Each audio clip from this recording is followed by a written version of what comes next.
বিসমিল্লাহির রহমানির রহিম। আসসালামু আলাইকুম। দেশপ্রেমিক বাংলাদেশি যে যেখানে আছেন, বিশেষ করে বাংলাদেশে সংগ্রামরত ছাত্রছাত্রী এবং দেশপ্রেমিক বাংলাদেশিদের জন্য অত্যন্ত গুরুত্বপূর্ণ কিছু তথ্য নিয়ে আমি এলাম। আমি এইমাত্র খবর পেলাম যে বাংলাদেশ সশস্ত্র বাহিনী কারফিউ জারি করেছে।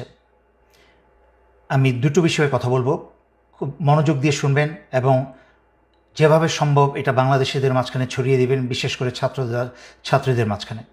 প্রথম কথা হচ্ছে, কারফিউ বাংলাদেশে বহু হয়েছে আগে। কারফিউটা এখানে কোনো বিষয় নয়। বাংলাদেশের স্বাধীনতা যুদ্ধ থেকে আরম্ভ করে পরবর্তীতে 90-এর এরশাদ পতনের সময়ও কিন্তু কারফিউ জারি হয়েছে। কারফিউ দিয়ে কিন্তু কোনোদিন কোনো অত্যাচারী সরকারের পতনকে থামানো যায় নাই। এবং এমনকি 2007-8 সালেও কিন্তু কারফিউ জারি হয়েছে। তখনও কিন্তু সেনাবাহিনীর অফিসারদের কিছু বলস ছিল, কারণ যেভাবেই হোক, নাটকীয়ভাবেই হোক, রাজনৈতিক তথাকথিত নেতাদেরকে এবং চোর বদমাশদেরকে কিন্তু জেলে ভরেছিল। কিন্তু এখন তো সেনাবাহিনী অফিসারদের কোনো বিচিই নেই, বলসই নেই। এবং বর্তমানে সেনাপ্রধান, গত লাইভে আমি ভদ্রভাবে ওনাকে বলেছিলাম দেশ এবং জনগণের পাশে দাঁড়াতে। যদি উনি জরুরি অবস্থা জারি করতেন তাহলে সেটা দেশ এবং জনগণের পক্ষে হতো, কারণ জরুরি অবস্থা জারি করা মানে হচ্ছে স্বৈরাচারী শেখ হাসিনা আর ক্ষমতা নাই। কিন্তু আমি যতদূর শুনেছি কারফিউ জারি করা হয়েছে। এর পিছনে ছোট্ট করে আমাকে একটু ব্যাকগ্রাউন্ড বলতে হয়। এই বর্তমান সেনাপ্রধান জেনারেল ওয়াকার স্বৈরাচারী শেখ হাসিনা আত্মীয়। তার কিন্তু লেফটেন্যান্ট কর্নেল হওয়ার যোগ্যতা ছিল না। ওনার শ্বশুর সেনাপ্রধান হয়েছিলেন, সেই সুবাদে স্টাফ কলেজ করে এদিক ওদিক করে ওনাকে আমি অনেক অল্প বয়স থেকে, মানে মেজর অবস্থা থেকে ওনাকে আমি চিনি। সাদা মানুষ ছিলেন, তেমন কোনো ব্রেইনওয়ালা মানুষ না। কারফিউ দিয়ে বর্তমানের বাংলাদেশের ভয়ঙ্কর পরিস্থিতি থেকে দেশকে সামাল দেওয়ার মতো ক্ষমতা এবং যোগ্যতা কোনোটাই ওনার নাই। আমি অবাক হচ্ছি যে ওনার সেই যোগ্যতা না থাকতে পারে, কিন্তু বাংলাদেশের অন্যান্য ডিভিশন কমান্ডার এবং জেনারেল যারা আছেন তাদেরকে তো বেশিরভাগই আমি চিনি। ওনারা কি করছেন? ওনারা কি আঙুল চুষছেন? ওনাদের অনেকেই তো আমি জানি যে প্রফেশনাল মেরিট আছে, যোগ্যতা আছে। সাহসিকতা না থাকতে পারে তারা তো এই সেনাপ্রধানকে বলতে পারতো যে আপনি জনগণের বিরুদ্ধে যাবেন না। কিন্তু যেই জিনিসটার আমি ভয় পাচ্ছিলাম সেটাই হলো। আমি জানতাম যে স্বৈরাচারী শেখ হাসিনার সর্বশেষ শয়তানি হবে দেশে একটা গৃহযুদ্ধ লাগিয়ে দিয়ে যেতে। সে পালানোর আগে দেশে একটা গৃহযুদ্ধ লাগিয়ে দিয়ে যাবে, এবং এই গৃহযুদ্ধে করবে কি, সশস্ত্র বাহিনীকে জনগণের শত্রু বানিয়ে দিয়ে যাবে। দেশে যেন জনগণ এবং সশস্ত্র বাহিনী ইউনিফর্ম এবং জনগণের মাঝখানে রক্তারক্তি হয়, এবং এই সুযোগে স্বৈরাচারী শেখ হাসিনা তার দলবল নিয়ে পালাতে পারে। তার চেয়েও ভয়ঙ্কর অবস্থা হচ্ছে যে আমি অত্যন্ত বিশ্বস্ত সূত্রে খবর পেলাম যে ভারতের বাংলাদেশে শতখানিকের উপরে কিলার ঢুকিয়েছে। ঠিক যেভাবে বিডিআর হত্যার সময় বাংলাদেশে প্রবেশ করানো হয়েছিল, সেইভাবে বাংলাদেশে রয়ের কিলারদেরকে প্রবেশ করানো হয়েছে। শুধুমাত্র বেছে বেছে শনাক্ত করে করে ছাত্র নেতাদের এবং অন্যান্য নেতাদেরকে তারা টার্গেট করে হত্যা করার জন্য, ছাত্রলীগ, যুবলীগ, পুলিশ এবং রয়ের সেই সব খুনি মিলে, যা হয়েছিল 2009 সালে বিডিআর হত্যার ঘটনায়। এবং আশ্চর্যজনক মিল পাবেন, 2009 সালে এই বর্তমান সেনাপ্রধান 46 ব্রিগেডে তখন তার পোস্টিং ছিল।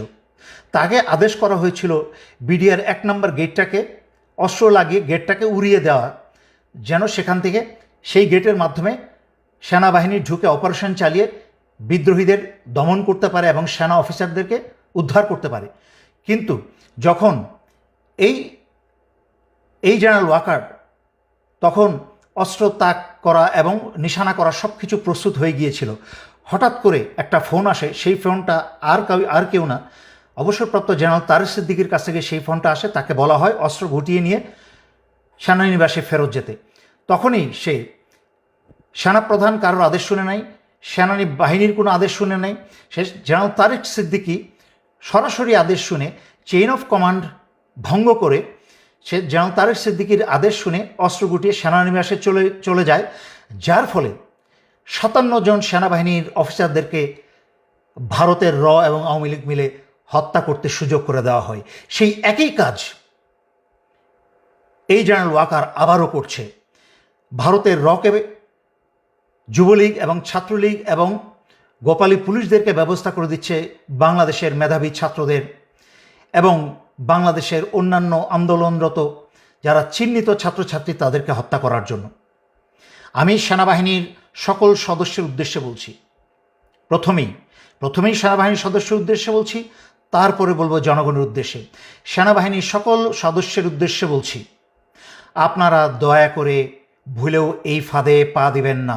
আপনারা আদেশ অমান্য করুন, কারণ আপনাদেরকে সারা দুনিয়ার সামনে জনগণের শত্রু বানানো হচ্ছে। রয়ের কিলাররা বাংলাদেশ সেনাবাহিনীর ইউনিফর্ম পরে যেইভাবে বিডিআর হত্যার সময় ভারতের রয়ের কিলাররা বিডিআর ইউনিফর্ম পরে বাংলাদেশ সেনাবাহিনীর 57 জন অফিসার হত্যা করেছিল, ঠিক একইভাবে রয়ের কিলাররা বাংলাদেশ সেনাবাহিনীর ইউনিফর্ম পরে বাংলাদেশের ছাত্র জনতা হত্যা করবে। হাসিনা যেন এবং ভারত যেন তার দোষ বাংলাদেশ সশস্ত্র বাহিনীর উপর চাপাতে পারে। এর কারণ আমি অনেক লাইভে আগে ব্যাখ্যা করেছি।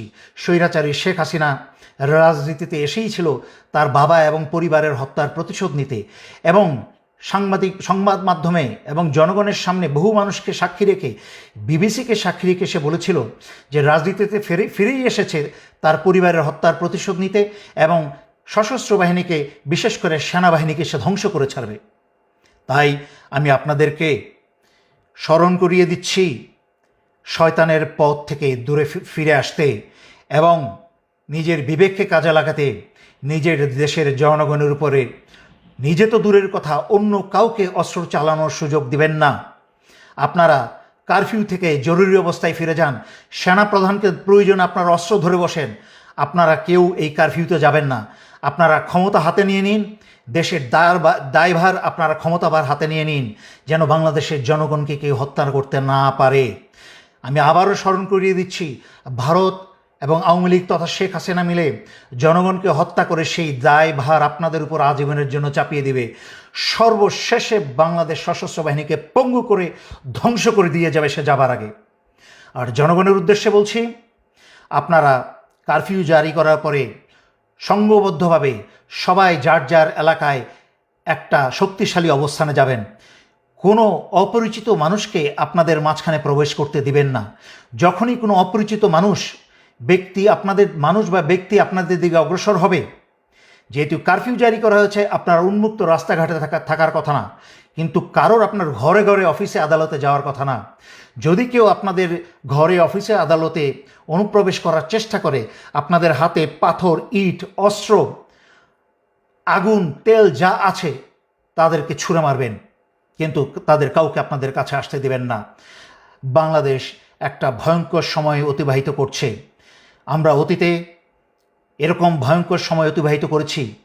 1971 সালে যখন কোনো যোগাযোগ মাধ্যম ছিল না, যখন রেডিওতে কান পেতে খবর পেতে হতো, যখন একটা মানুষ থেকে আরেকটা মানুষের মাধ্যমে খবর যেত অনেক দিন পরে, সেই সময় যখন পাকিস্তানি হানাদাররা বাংলাদেশিদের হত্যা করে চলেছিল, তখনও কিন্তু সেই অবস্থা থেকে বীর বাংলাদেশিরা উত্তরণ করে বাংলাদেশকে স্বাধীন করেছে। এর পরবর্তীতে 1990-এ স্বৈরাচারী এরশাদের বিরুদ্ধে আন্দোলনকেও তখনও কিন্তু কারফিউ জারি করা হয়েছিল, কিন্তু স্বৈরাচারের পতন ঠেকিয়ে রাখা যায় নাই। কিন্তু তখন ভারত থেকে এরশাদ যত কারফিউ ছিল, কিন্তু ভারত থেকে কাউকে এনে বাংলাদেশিতে হত্যা করার জন্য আনে নাই। এই কুৎসিত পিচাচ শুধুমাত্র হাসিনার পক্ষেই সম্ভব। এই চরিত্রহীন কুৎসিত মহিলা, তাকে এবং তার আওয়ামী লীগকে যেখানে পাবেন আপনারা ধ্বংস করবেন, এবং তার পুলিশকে। আমি আর কথা লম্ব না করে সশস্ত্র বাহিনীর প্রতিটা সদস্যকে আমি স্মরণ করিয়ে দিচ্ছি, বাংলাদেশে গৃহযুদ্ধ লাগাতে যাচ্ছে স্বৈরাচারী শেখ হাসিনা। সমস্ত গণহত্যার সমস্ত দায়ভার আন্তর্জাতিক মিডিয়াতে, দেশে বিদেশে সব জায়গায় আপনাদের উপরে আসবে, যেহেতু ভারতীয় বাংলাদেশের সশস্ত্র বাহিনীর ইউনিফর্ম পরে জনগণকে হত্যা করার চেষ্টা করবে। আপনারা এখনই সচেতন হয়ে যান, সরকারকে উৎখাত করুন, যুবলীগ, ছাত্রলীগ সব জেলে ভরুন, এবং বাংলাদেশ থেকে রকে গুলি মেরে মেরে রাইফেলের বাট দিয়ে আঘাত করতে করতে আপনারা দেশ থেকে বের করুন। দেশের সার্বভৌমত্ব এবং স্বাধীনতা এবং অধিকার আবার বুঝে নিন। দেশের জনগণ ভয় পাবেন না। সমুদ্রে পেতেছেন শয্যা, শিশিরে কি ভয়, রক্ত দিয়েছেন, হার মানবেন না। যদি এখন হার মেনে যান, রক্ত যা দিয়েছেন সব পানিতে জ্বলে যাবে। মনে রাখবেন, যারা রক্ত ঝরায় তারা ইতিহাস পরিবর্তন করে। এখন আমাদের ইতিহাস পরিবর্তন করার সময়। আল্লাহ আপনাদের সকলের সহায় হন এবং আল্লাহ বাংলাদেশ এবং বাংলাদেশের জনগণের শত্রুদের উপরে উচিত শিক্ষা নাজিল করুন। আল্লাহর তরফ থেকে এই শুক্রবারে জুম্মার নামাজের দিন আল্লাহর কাছে প্রার্থনা করছি, আল্লাহ বাংলাদেশ এবং বাংলাদেশের জনগণের সাথে থাকুন এবং আপনাদের সহায় হন। এই বলে আমি শেষ করছি। ধন্যবাদ। আসসালামু আলাইকুম।